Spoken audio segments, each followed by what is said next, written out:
Hello, everyone. I am Sandra Al-Mansouri from the Integrator, here at the 7th Annual Commercial Strategy Conference, MEA, in Dubai. And today I have the pleasure of speaking with Marie-Louise, Vice President of Human Resource for Middle East and Africa at Hilton. Nice to meet you.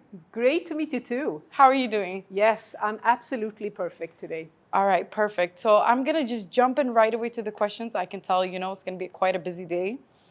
Marie-Louise, can you start by telling us about some key initiatives that Hilton is currently implementing to foster First People culture? Yes, indeed. I mean, we take it very serious, and we have a team member promise, which it's our value proposition to everybody who is with us and also plan to join Hilton, which is about purpose, well-being, growth, and inclusion.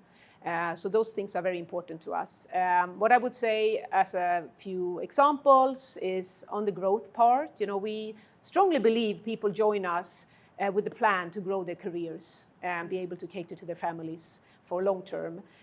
What we recently did, we launched an exchange program across Europe, Middle East, and Africa, where team members will go 2 weeks to a sister hotel in some other part of that region. And we have 560 of our team members that signed up and that are now joining this program.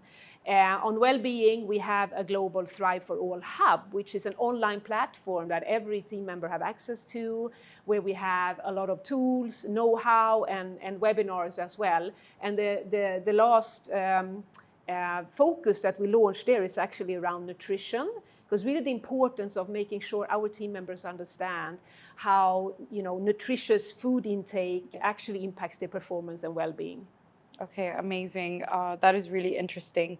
Now, how do you ensure that effective communication on talent development has led to improve the teamwork and success at Hilton? How do you make sure that happens? Yeah, I mean that's another key focus for us, right? Globally, we are 500,000 team members, right? So it's a massive organization.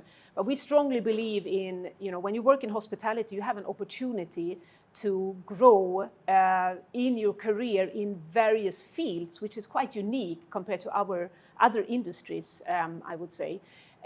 With the focus of the programs that we have and enabling, for example, a task force where you can go away and you can, support in a hotel opening in another part of the world and bringing the learning back.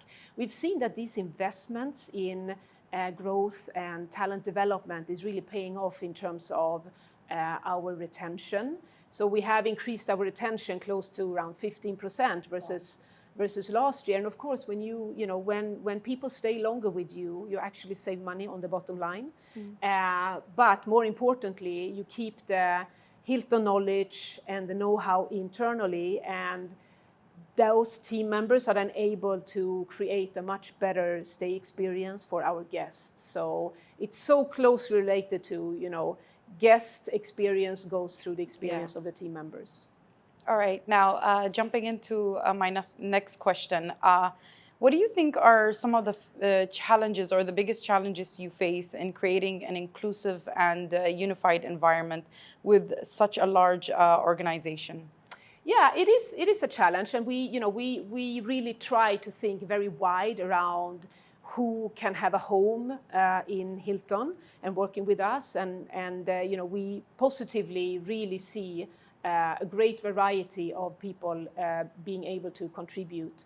The challenge for us is, of course, with such a big organization, one of the things that we do is we have team member resource groups where underrepresented groups of team members can come together and be inspired by others, be supported, find tools, and also these groups are focusing on how to make life at Hilton better for team members that identify to this group or that feel that they're allies to this group. And obviously we're very focused on hotel operations because the majority of our team members are guest interfacing team members, and this is where the business happens. So that's the core of our business, and making sure that we stay very close. I think as leaders, it's also about being visible and using the fact that we have 2 ears and 1 mouth, so we listen to understand what is going on.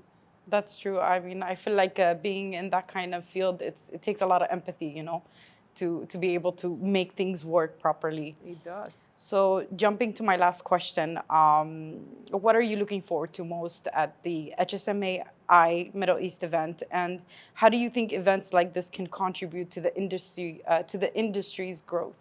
Yeah, there's so much power in collaboration, and as you collaborate, you meet people who maybe have different input, then you have different viewpoints, different experience as well, and I think we can collectively come together, specifically in this region where we have a very growing market. We have a lot of customer demands, new, varied, and we are competing also, of course, with other regions in the world. So whatever we can do to learn together to create this a more attractive space for our guests to come and visit, the better, of course.